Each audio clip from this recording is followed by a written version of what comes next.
Hello, welcome back. ഇന്ന് നമ്മൾ അടിപൊളി ടേസ്റ്റിലുള്ള ഒരു സ്ട്രോബെറി പുഡിങ്ങിന്റെ റെസിപ്പി ആയിട്ടാണ് വന്നിരിക്കുന്നത്. കാണാനുള്ള ഭംഗി പോലെ തന്നെ നല്ല ടേസ്റ്റി ആയിട്ടുള്ളൊരു പുഡിംഗ് ആണിത്. ബേസ് മിൽക്ക് പുഡിംഗ് ആണ്. അതിന്റെ മുകളിൽ സ്ട്രോബെറി സിറപ്പ് വെച്ചിട്ട് സെറ്റ് ചെയ്തിരിക്കുകയാണ് ചെയ്യുന്നത്. ഇനി നിങ്ങളുടെ കയ്യിൽ സ്ട്രോബെറി ഇല്ലെങ്കിൽ പൈനാപ്പിളോ മാംഗോ ഒക്കെ ഇതിനു വേണ്ടിയിട്ട് ഉപയോഗിക്കാവുന്നതാണ്. ആദ്യം നമുക്ക് മിൽക്ക് പുഡിംഗ് സെറ്റ് ചെയ്തെടുക്കാം. അപ്പം ഞാനിവിടെ 4 കപ്പ് നല്ല കൊഴുപ്പുള്ള പാലാണ് എടുത്തിരിക്കുന്നത്.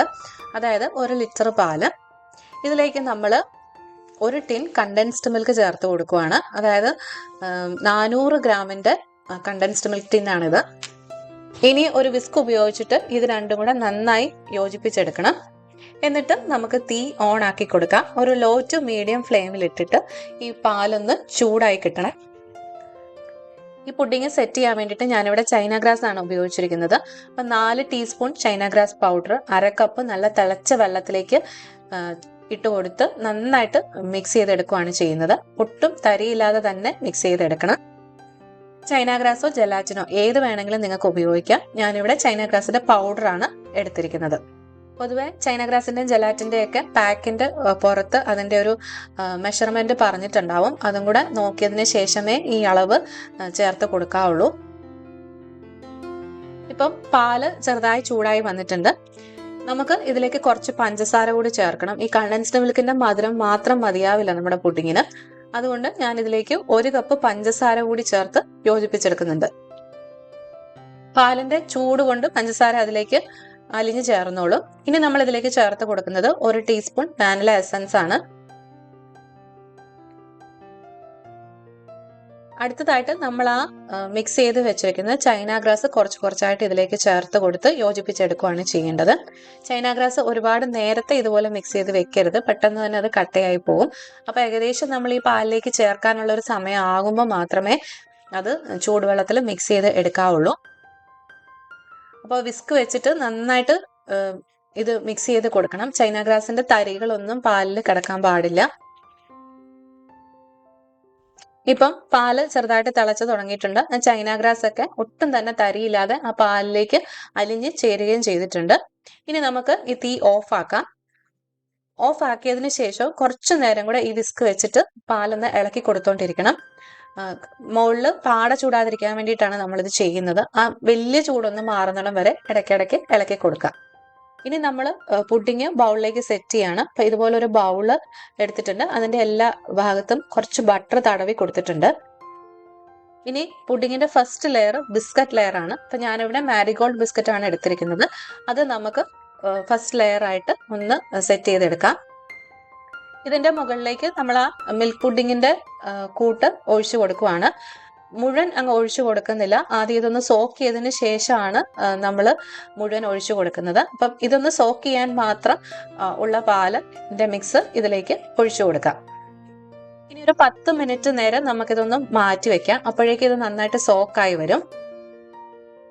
ഇപ്പോൾ ബിസ്ക്കറ്റ് ഒക്കെ നമ്മൾ ആദ്യം ഒഴിച്ചു കൊടുത്ത ആ പുഡിംഗ് മിക്സിനകത്ത് ഒന്ന് സോക്കായിട്ടുണ്ട്. ഇനി നമുക്ക് രണ്ടാമത്തെ ലെയറിനുള്ള പുഡിംഗ് മിക്സ് ഒഴിച്ചു കൊടുക്കാം.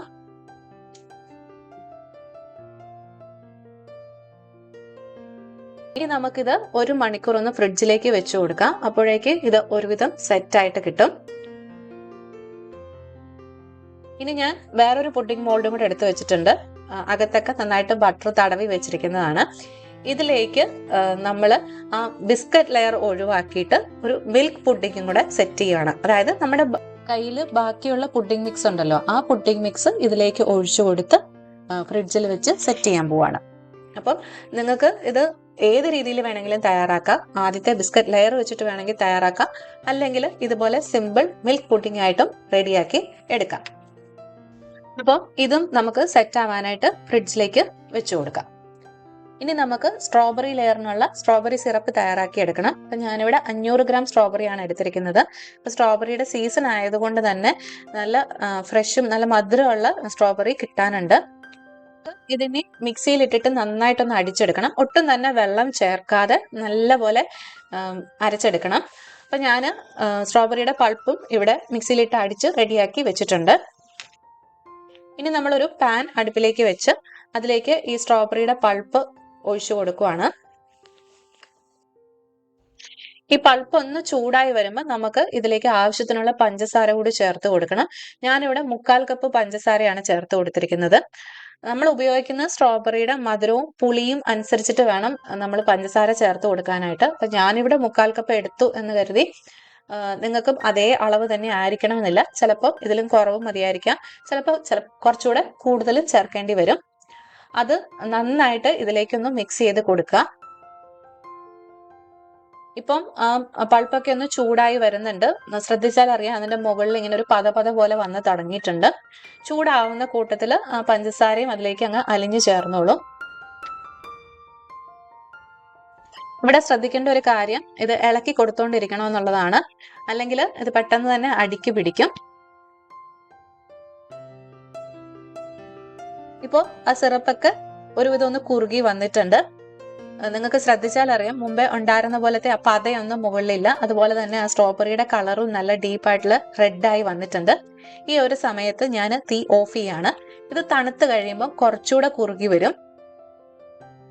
ഇതാണ് ഞാൻ ഓഫ് ചെയ്ത സമയത്തെ ഒരു കൺസിസ്റ്റൻസി. ഇത് തണുത്ത് നമ്മൾ പുഡിങ്ങിലേക്ക് ഒഴിക്കുന്ന സമയമാകുമ്പോൾ കുറച്ചുകൂടെ തിക്കായിട്ടായിരിക്കും ഇരിക്കുന്നത്.